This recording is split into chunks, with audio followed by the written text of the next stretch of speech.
खुलुमबाय गिबियावनो बड' जोबनाय सोलोंलायगोन नोंथांमोनखौ गासैखौबो सोलोंलांबरना लाग्रोनाय जाबाय नोंथांमोननि थाखाय आं दिनै मोनसे गोनांथार भिडिअ लाबोनाय जादों आङो बे भिडिअनि गेजेरजों नोंथांमोननिसिम खोन्थाहरनो सानदों जोंहा मदि सरकारनि गोदान स्किम फैदों एबा जोंहा भारत सरकारनि मोनसे गोदान स्किम ओंखारना फैदों बे स्किमनि मुङानो जाहैबाय जोंहा PM बिश्वकर्मा नोंथांमोनाथ' गोबांनो खोनाबाय जानांगौ गोबां निउसाव बे स्किमनि बागै दासान्दि निउस ओंखारगासिनो दङ PM बिश्वकर्मा स्किम होननानै दा नोंथांमोना नाथायबा गोबां मानसिफ्रानो मिथियो आरो बे स्किमखौ सोरबादि मानसिया एप्लाइ खालामनो हागोन एबा जेनेबा एलिजिबिलिटि क्राइटेरिया मा बेखौ नोंथांमोना गोबां मानसिफ्रानो मिथिया दा बेनिखायनो आङो बे भिडिअनि गेजेरजों खोन्थाहरनो सानदों बे बिश्वकर्मा स्किमनि जोहै नोंथांमोना 15,000 रांखौ मोननो हागोन दै गभर्नमेन्टनिफ्राय फ्रियावनो मोननो हागोन आरो माखासे नोंथांमोना फैसाबो मोननो हायो आरो माखासे इनसेन्टिभ्सबो मोननो हागोन पुरा डिटेल्सै आं बे स्किमनि बागै खोन्थाहरगोन जेनेबा मा मा डकुमेन्ट्स नांगौ एप्लाइखौ माबोरै खालामनांगौ बहा थांनानै एप्लाइ खालामनांगौ पुरा डिटेल्सै नोंथांमोना बे भिडिअनि गेजेरजों मिथिनो हागोन भिडिअखौल' नोंथांमोना गासिबो जोबजासिम नायलांबानो जाबाय आं नोंथांमोननिसिम गिबियावनो गुरै खावलायहरग्रोनाय जायो नोंथांमोना सोरबाफोर चेनेलाव गोदानै फैदोंबा चेनेलखौ अन्नानै साबस्क्राइब खालामना लाग्रोलायदो जाहाथे नोंथांमोना बेबायदिनो आपडेटखौ मोननो हायो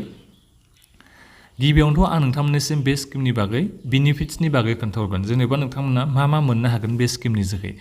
बे स्किमनि जोहै नोंथांमोना बिश्वकर्मानि सार्टिफिकेट मोननो हागोन माने बे स्किमनि नामै मोनसे सार्टिफिकेट ओमफ्राय आइडि कार्डखौ नोंथांमोना मोननो हागोन बिनिफ्राय बेहाय माखासे स्किल आरि नोंथांमोननिसिम होनाय जागोन दै बेहाय बुंदों सानबा 7 दिन सप्तासेखौनो हमना लाबानो जाबाय बेहाय बेसिक ट्रेनिंखौ नोंथांमोननिसिम होनाय जागोन दा बे बेसिक ट्रेनिंआव नोंथांमोना फैसाखौ मोननो हागोन दै फैसा मोननो हागोन नोंथांमोना जेनेबा सानबा 6 दिन ओरैनो जेनेबा बेहाय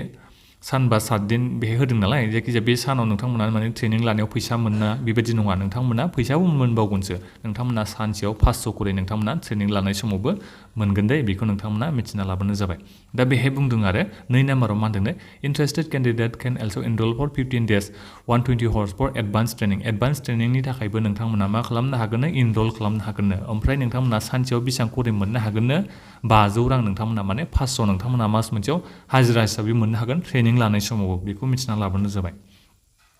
बिनिफ्राय टुल किट इनसेन्टिभ्स नोंथांमोना टुल किट गावनि बुस्थु फिसा फिसा बायनो थाखाय नोंथांमोना माने 15,000 रां गभर्नमेन्टआ ग्रान्ट होगोन ग्रान्ट माने नोंथांमोननो गभर्नमेन्टआ फ्रियावनो 15,000 रांखौ होगोन दै नाथायबा बेखौ नोंथांमोना दायो मिथियाखै जेनेबा सोरबायदि मानसिया बेखौ एप्लाइ खालामनो हागोन आं बेफोरखौ खोन्थाहरगासिनो दङ नोंथांमोना सिन्था खालामनाङा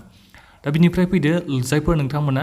लन लानो सानदों नोंथांमोना लन लानो हागोन 1 लाखनि थाखाय नोंथांमोना लन लानो हागोन आरो बेहाय माखासे इन्ट्रेस्ट रेटफोरखौबो गोबां खम होनानै दोनदों नोंथांमोना बेफोरखौ नायफैनो हागोन जायफोर नोंथांमोना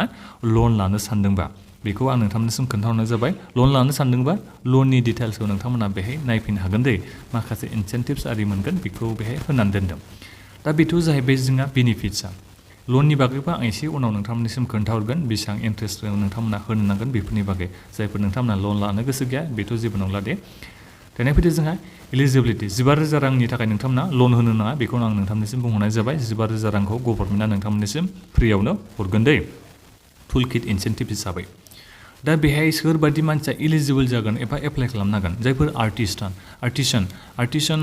नोंथांमोनाथ' मिथिगौ जानांगौ सोरबादि आर्टिस्टना एप्लाइ खालामनो हागोन आं बेफोरनि बागैबो खोन्थाहरगोन आरो जायफोर क्राफ्ट्स पार्सन बिथांमोनाबो एप्लाइ खालामनो हागोन सोरबादि आर्टिसान जानांगोन एबा क्राफ्ट पार्सन जानांगोन बेफोरनि बागैबो आं खोन्थाहरगासिनो दङ नोंथांमोना सिन्था खालामनाङा बिनिफ्राय बैसोखौ बेहाय बुंदों आरो 18 बोसोरनिफ्रायनो बे स्किमनि थाखाय इलिजिबोल जायो दै आरो बेहाय हौवासा हिन्जावसा जेन्डारनि बेहाय जेबो खोथा फैया गासिबो नोंथांमोना बे स्किमनि थाखाय इलिजिबोल जागोन नाथायबा मोनसे खोथा जायफोर नोंथांमोना सिगाङाव समाबिनिदि मुद्रा बेफोरनिफ्राय माखासे नोंथांमोना लन लानाय दङबा नोंथांमोना बे स्किमनि थाखाय इलिजिबोल जानाय नङा होननानै बेखौ बेहाय बुंदों दै जायफोर नोंथांमोना गभर्नमेन्टनि जाय बेफोर स्किमनि बागैबो खोन्थादों मुद्रा बेफोरनिफ्राय लन लादोंबा नोंथांमोना मोननाय नङा होननानै बेहाय बुंदों आरो दा बे जाहैबाय जोंहा एलिजिबिलिटि क्राइटेरिया इनक्लुजन सोरबादि मानसिया मोना बेखौबो खोन्थाहरनो सानदों आङो जायफोर पार्सना government service and their family member shall not be eligible नोंथांमोना सोरबाफोर गभर्नमेन्टनि सार्भिस मावबा एबा साख्रि मावबा नोंथांमोना इलिजिबोल जानाय नङा एबा फेमिलि मेम्बाराबो इलिजिबोल जानाय नङा दै एप्लाइ खालामनो थाखाय बेखौ मिथिना लाबानो जाबाय एप्लिकेशन प्रसेसआ नोंथांमोना गावनो रेजिस्ट्रेसन खालामनो हागोन नोंथांमोना सिन्था खालामनाङा गावबागावनो एप्लाइखौ खालामनो हायो आरो जायफोर नोंथांमोना गावबागावनो एप्लाइ खालामनो सानाखैबा नोंथांमोना CSC सेन्टार कमन सार्भिस सेन्टाराव थांनानैबो नोंथांमोना बे बिश्वकर्मा स्किमनि थाखाय एप्लाइखौ खालामनो हागोन दै दा बेहाय डकुमेन्ट्सखौ नोंथांमोना मा होननांगोन एप्लाइ खालामनाय समाव डकुमेन्ट्सआ बारा जेबो माबायानो गैया डकुमेन्ट्सआ बेहाय इजि गोजासो आधार नोंथांमोना होननांगोन मबाइल नाम्बार बेंकनि डिटेल्सआवसो नोंथांमोना फैसाखौ मोननो हागोन नालाय रेशन कार्ड मेन्डेटरि फर दा रेजिस्ट्रेसन बेहाय बुंदों आरो रेशन कार्डआ मेन्डेटरिखा बेखौ नोंथांमोना होथारनांगोन रेजिस्ट्रेसन खालामनाय समाव होननानै बेखौ बेहाय नोंथांमोननिसिम लिरनानै होदों दै दा बे जाहैबाय जोंहा रेशन कार्डनि बेलायाव दा बिनिफ्राय फैदो जोंहा आं माखासे नोंथांमोननिसिम खोन्थाहरनो सानदों सोरबादि मानसिया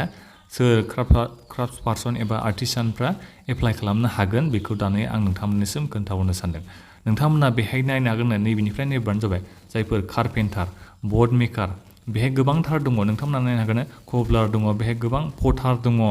स्टोन कार्भार स्टोन ब्रेकार जायफोर फुटवेयर आर्टिसान जायफोर माने बेहाय बुंदों नोंथांमोना नायनो हागोन नै टय मेकार जायफोर बार्बार नाय जायफोर गार्लेन्ड मेकार वाजारमेन जायफोर टेलर नोंथांमोना गासिबो बेनि थाखाय एप्लाइ खालामनो हागोन दै इलिजिबोल जागोन नोंथांमोना बेखौ नायफैबानो जाबाय नोंथाङा दायो मा लेबर खामानि मावो एबा नोंथांमोना माबाफोर क्राफ्ट पार्सन बा एबा क्राफ्ट्सनि नोंथांमोना माखासे खामानिफोर मावोबा नोंथांमोना बेखौ नायफैबानो जाबाय बार दं बेहाय बारफ्राबो नोंथांमोना इलिजिबोल एप्लाइ खालामनो हागोन नोंथांमोना टेलरफ्राबो दर्जि जायफोर नोंथांमोना दर्जिनि खामानि मावो नोंथांमोना गासिबो एप्लाइ खालामनो हागोन वाजारमेन नोंथांमोना गासिबो एप्लाइ खालामनो हागोन गार्लेन्ड मेकार दङ मेड मेकार दङ ब्रुम मेकार दङ डल एन्ड टय मेकार गोबांथार बेहाय जोंहा माखासे 18था गासै बेहाय दङ दै 18था बेहाय माखासे क्राफ्ट पार्सन एबा आर्टिस्टनि बेहाय माखासे माबा होनाय दङ ट्रेड्सफोर होनाय दङ बेफोरखौ नोंथांमोना नायफैनो हागोन जुदि नोंथांमोना माखासे स्काल्पचारानो जाया मानो स्टोन कार्भारानो जाया मानो स्टोन बेकारानो जाया मानो कबलारानो जाया मानो जुदि नोंथांमोना मोनसे नङा मोनसे बे 18था ट्रेड्सनि गेजेराव जुदि नोंथांमोना मावोबा अब्ला नोंथांमोना बे स्किमनि थाखाय एलिजिबोल जानो हागोन एबा एप्लाइ खालामनानै नोंथांमोना 15,000 रांखौ मोननो हागोन आरो बिनिफ्राय नोंथांमोना लनखौबो नोंथांमोना मोननो हागोन दै लननि माखासे इन्ट्रेस्ट फैसाखौ नोंथांमोना होनो नांगोन सुख'नांगोन बेफोरनि बागै आं एसे उनाव भिडिअ लाबोगोन दायो नोंथांमोना मा खालाम जायफोर नोंथांमोना एप्लाइ खालामनो सानदोंबा गिबियावनो नोंथाङा मा मावो बेखौ नोंथांमोना थिरांथा जाग्रोदो जेनेबा नोङो माबाफोर मावोबा जेनेबा नोङो हमनानै ला नोङो माबा टेलरबा नोङो दर्जिनि खामानि मावोबा जि सुनाय आरिनि नोंथाङा खामानि मावोबा अब्ला नोंथांमोना इजियावनो एप्लाइ खालामनो हागोन बेखौ नोंथांमोना सिन्था खालामनाङा फिशिं नेट मेकार फिशिंनि नेट मेकार माने जायफोर नोंथांमोना बे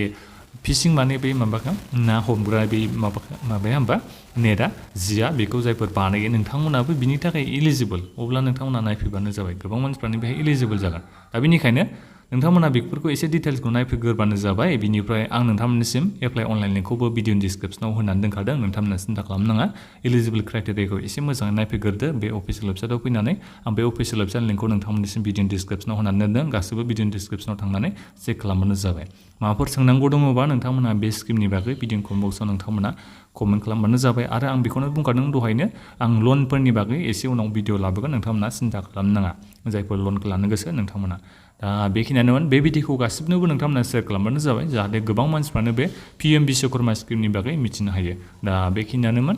गोजोन्थों